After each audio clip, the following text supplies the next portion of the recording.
Eu estou com a nossa querida doutora Maria de Fátima e hoje nós vamos falar sobre artrose.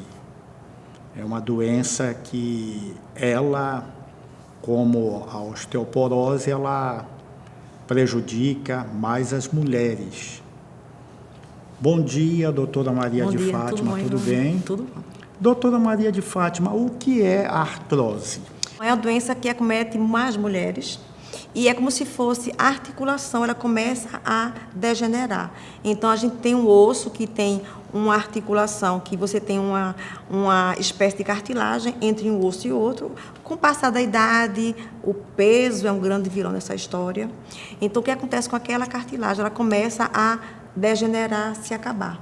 E fica o osso com o osso. Então, o que acontece? O osso bate no osso e começa a sentir muita dor. Então, aquela paciente que tem artrose, ela sente muita dor nos locais afetados. Por exemplo, por causa desse choque de osso com osso. Toda aquela, a gente chama de o amortecedor acabou do carro, é um carro que às vezes que tem um amortecedor e começa a acabar, então o amortecedor acaba e fica batendo osso com osso.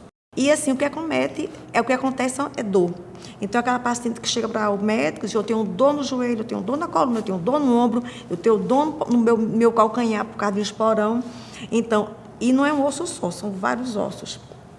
Mãos também, punho. E então, pode acometer, assim, várias partes do corpo? Geralmente, ela começa a coluna, joelhos, os mais afetados, é joelho e a coluna. Então, aquela pessoa que tem dor o tempo todo, anda, dói, faz um esforço físico, o joelho dói, então. É uma doença que, geralmente, é uma grande causa de queixas nas consultas dos médicos. É a pessoa que chega, principalmente pessoas idosas ou jovens que têm um excesso de peso. O peso, realmente, no jovem, pode acelerar o aparecimento da artrose. Mais uma vez, exercício físico. Exercício físico e dieta. Né? Então, a pessoa chega, eu estou com dor no joelho. Então, a gente faz o raio-x, às vezes nem precisa, só examinando a paciente. A gente chega ao diagnóstico e aquela paciente vai ter que fazer analgésico, vai ter que fazer fisioterapia e o mais importante, perder peso. Para poder aliviar um pouco o peso, se for, principalmente, que acomete mais o joelho e a coluna. Então, perder peso e entrar em atividade física. Agora, essa perda da cartilagem, ela se deve a quê? Com o passar do tempo, trauma, queda, o próprio desgaste da idade. Então, a idade é um fator, por isso que acomete mais idosos. Com o tempo, aquela cartilagem... A partir de que idade ela... 50 anos já começa. Então, tem pessoas que não têm, porque, às vezes, fatores hereditários também, é muito importante também, geralmente é uma doença familiar, e, às vezes, a pessoa começa a ganhar peso, cai muito. Tem muito atletas mulheres e homens podem lá na frente ter artrose, por desgaste, os corredores, né, os que fazem grandes corridas por velocistas, então eles podem ter uma lesão da articulação. Uma queda, pancada, tudo isso aumenta o risco de você ter uma artrose no correr da sua vida. No caso aí, há alguma espécie de vitamina, de alimento que pode beneficiar a pessoa? Não. Infelizmente, você tem que fazer o quê? Desde cedo, como você falou, a gente fala sempre, a pessoa não ter cuidado com a alimentação, não ganhar peso. Então, ter cuidado com a alimentação, ter o peso sempre no seu padrão normal, não fazer exageros, ter cuidado com quedas, às vezes um trauma no local, uma queda pode propiciar uma lesão na articulação e já começa ali a degeneração. E atividade física. Atividade física faz parte do pacote, né? Alimentação e atividade física, porque você se alimenta bem e você faz atividade física, você não ganha peso. Ou então se mantém seu peso. Então, você começa a diminuir a chance de você lá na frente ter uma artrose. E se tiver uma coisa que você vai conseguir um alívio mais rápido com o analgésico. E no caso aí, o cigarro também é um vilão para a artrose? Não, na artrose o cigarro não é um vilão. Não. É a alimentação. Alimentação e trauma são os grandes vilões. Ok, doutora. Muitíssimo obrigado a senhora mais uma vez. Um bom dia. Para vocês e também. Apareça mais vezes para conversar conosco. Tá bom, obrigada. Muito obrigado. Nada.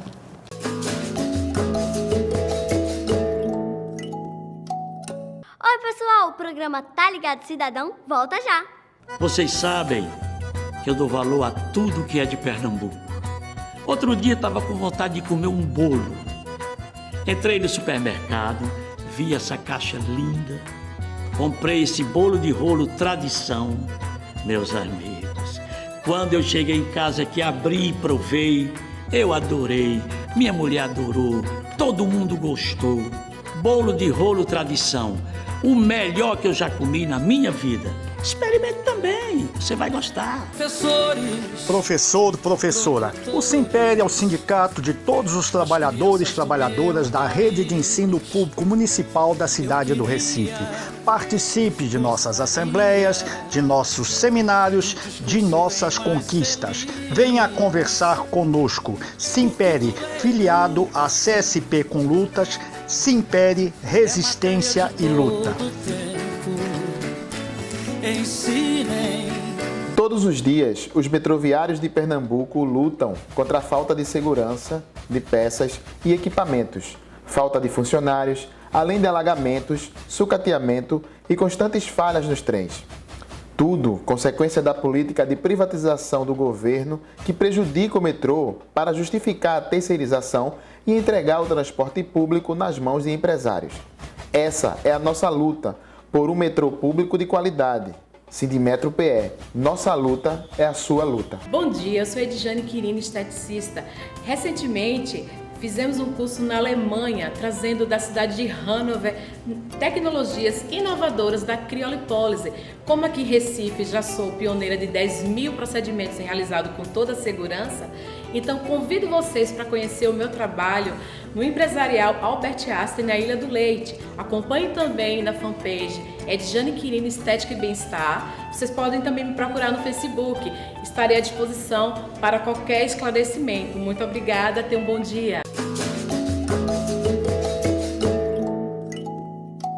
Eu estou com uma educadora e a gente vai falar mais uma vez sobre educação, a importância da educação no Brasil. Professora Vera, bom dia, tudo bem com a senhora? Bom dia, Ivan, tudo bem. Professora Vera, se nas capitais a educação está difícil, a qualidade da educação, dos núcleos de ensino, como anda a situação pelo interior do Brasil, de Pernambuco? Bom, a situação da educação no interior é, como você mesmo falou, Ivan, se na capital, nas grandes metrópoles, né, já estão com muitas dificuldades, imagine no interior, né? No interior e principalmente no interior de Pernambuco. Eu, como coordenadora do Sintep, que é o Sindicato dos Trabalhadores em Educação do Litoral Sul de Pernambuco, a nossa região é a menor região da organização sindical, e lá nós temos muitas dificuldades. Ali é Tamandaré, Barreiros, São José da Coroa Grande. Nós respondemos por 6 municípios, que é Sirinhaém, Barreiros, Rio Formoso, Tamandaré, Gamileira e São José da Coroa Grande. As dificuldades são imensas. Qual a principal, assim, que o professor chega e diga, vou voltar para casa? A principal é o salário, não é? O salário que o governo do estado de Pernambuco não consegue avançar na melhoria dos nossos salários, né? Da nossa reivindicação salarial. E a partir daí começa também os problemas com a estrutura física das escolas, não é?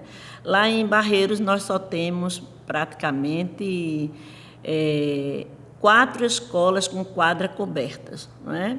E algumas com problemas, não é? E escolas de referências que não têm a mínima condição de funcionamento. E são referências no ensino. E são escolas de referência, não é?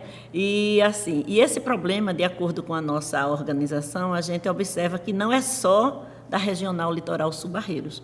É um problema que existe em todas as regionais. A queixa, né, a falta de estrutura das escolas, a falta de aparelhamento, a questão da internet é muito precário. Tem escolas que o professor é quem paga, a maioria das escolas, o professor paga do seu bolso a internet. Já diminui no salário. Já né? diminui no salário, que é um dos menores do Brasil, não é? Pernambuco. Agora, como é que vocês trabalham? Trabalham na organização com esses professores? Veja bem, o nosso sindicato, o Sindicato Sintep, ele tem, ano que vem, ele completa 29 anos, não é? E ele é dividido pela direção, que é aqui em Recife, presidência e os diretores, e nós temos 13 regionais espalhadas no estado de Pernambuco. Não é?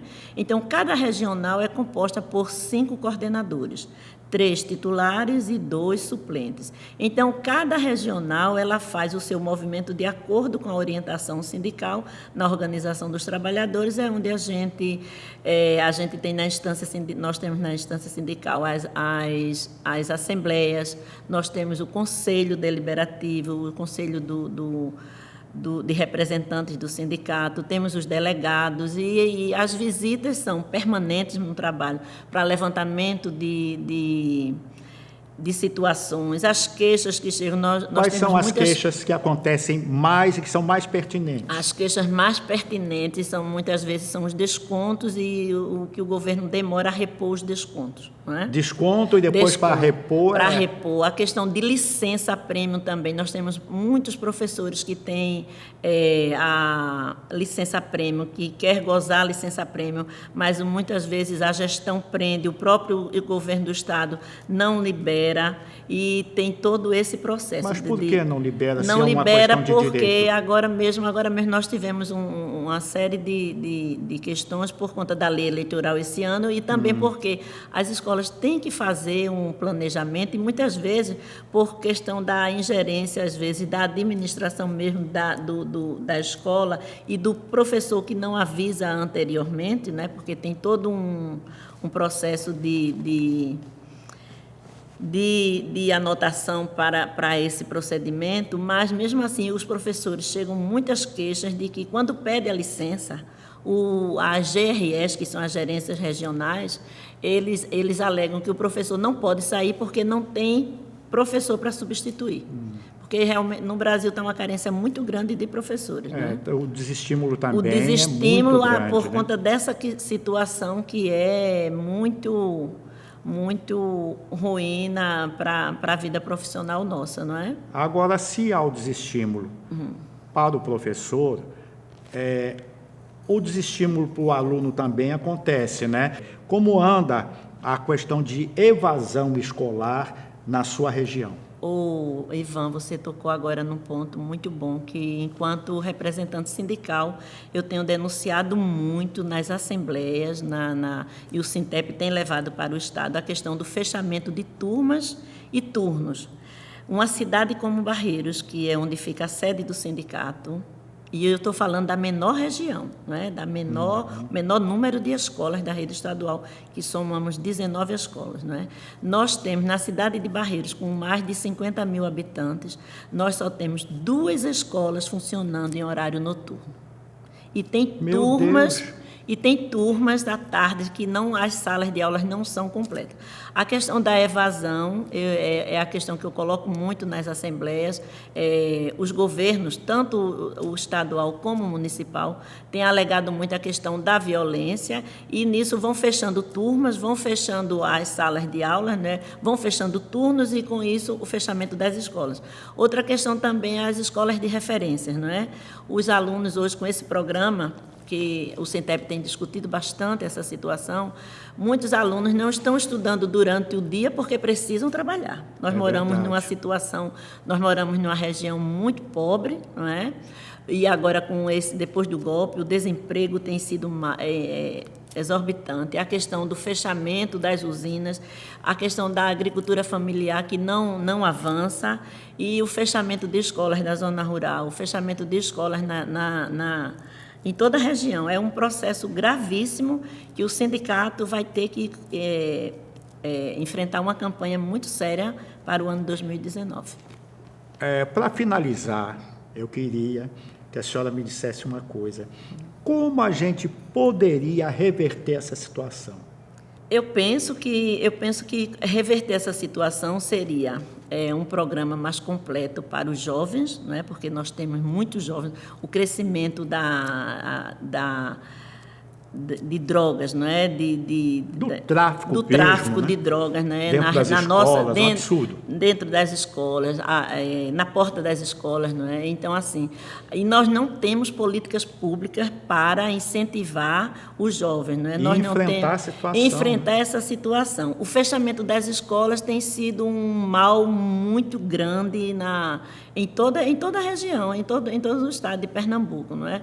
E a falta de política pública das prefeituras, não é? Junto com o governo do estado, tem sido o dilema dos pais, não é?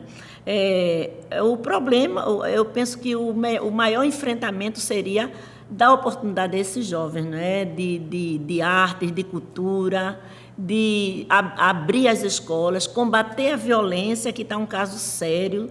Esse mês em Tamandaré nós tivemos, só no município de Tamandaré, esse mês tivemos 5 assassinatos, só esse mês. 2 jovens, um inclusive ontem foi assassinado brutalmente, foi até um ex-aluno meu da escola Tamandaré.